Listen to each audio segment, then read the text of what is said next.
चिंता और चिता में केवल एक बिंदु का ही अंतर होता है, लेकिन चिता निर्जीव को जलाती है और चिंता जीवित को जलाती है।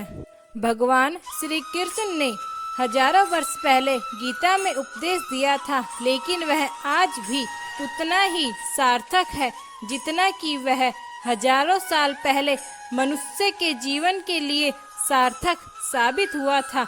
दुनिया में चाहे मनुष्य को कोई भी समस्या क्यों ना हो, उसकी सारी समस्याओं का हल गीता उपदेश में ही है। श्री कृष्ण के अनुसार मनुष्य का सबसे बड़ा दुख चिंता करना ही है। जो मनुष्य हमेशा चिंतित रहता है वह मनुष्य अपने जीवन में कभी भी धन और यश की प्राप्ति नहीं कर सकता। चिंता हमेशा ही मनुष्य की आयु कम करता है। श्री कृष्ण के अनुसार मनुष्य को निरंतर कर्म करते ही रहना चाहिए। मनुष्य को ऐसी बातों के बारे में बताया है जिसकी चिंता मनुष्य को कभी नहीं करनी चाहिए, नहीं तो उसके विपरीत फल प्राप्त होते हैं। पहली बात, यश और अपयश।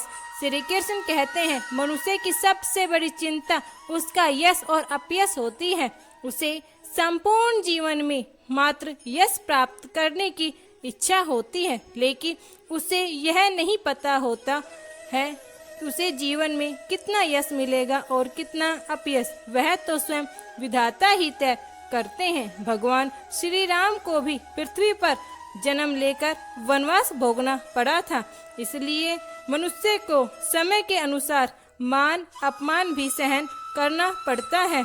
जितना पुण्य कर्म करता है उसका यश बढ़ता है और वह जितना कुकर्म करता है वैसे ही उसका अपयश होता रहता है। इसलिए मनुष्य को कभी भी यश और अपयश की चिंता नहीं करनी चाहिए।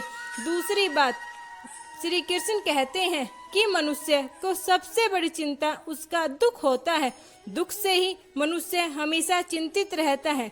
श्री कृष्ण कहते हैं मनुष्य को दुख विधाता की देन है, क्योंकि समय किसी के आदेश अनुसार नहीं चलता है।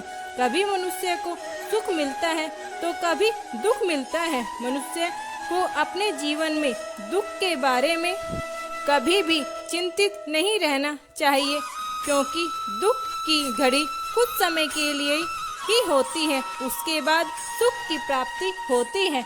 चाहे वह देवता ही क्यों ना हो, उन्हें भी दुख का सामना करना पड़ा है, जिसके बाद उनके जीवन में सुख का सागर उमड़ता है। चाहे वह भगवान राम हो या श्री कृष्ण, सभी ने दुख का सामना करना पड़ा है।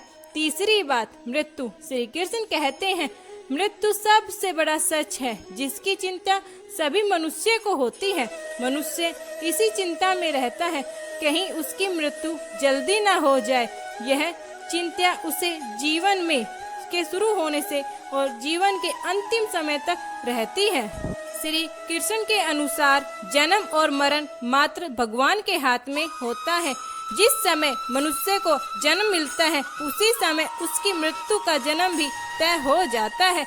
मनुष्य को अपनी मृत्यु की चिंता कभी नहीं करनी चाहिए। उसका समय पूरा होने पर उसे भगवान के द्वार जाना ही होगा। जैसे जन्म का समय निश्चित हुआ है, उसी प्रकार मृत्यु का समय भी निश्चित है। इसलिए मृत्यु की चिंता इंसान को कभी नहीं करनी चाहिए। चौथी बात, श्री कृष्ण के अनुसार मनुष्य को अपने या अपने पुत्र पुत्री के विवाह की चिंता नहीं करनी चाहिए, क्योंकि विवाह 7 जन्मों का एक पवित्र बंधन होता है। इस बंधन को मात्र देवता स्वर्ग से बनाकर धरती लोक पर भेजते हैं। विधाता हर किसी के भाग्य में किसी न किसी को जरूर लिखता है। उचित समय आने पर इन 2 आत्माओं का मिलन अवश्य होता है। इसके बारे में मनुष्य को कभी भी चिंता नहीं करनी चाहिए। पांचवी बात, लाभ और हानि। श्री कृष्ण कहते हैं मनुष्य को अपने जीवन में कभी लाभ और कभी हानि होती रहती है। वह व्यापार में कभी लाभ की चिंता या कभी हानि की चिंता नहीं करनी चाहिए। जिसके भाग्य में जो होता है वह उसे अवश्य मिलता है, जो भाग्य में नहीं होता वह उसके पास आकर भी चला जाता है। इसलिए मनुष्य को बेवजह लाभ और हानि की चिंता नहीं करनी चाहिए। उसे अपने कर्मों पर ध्यान देना चाहिए, क्योंकि कर्म ही सब कुछ देता है।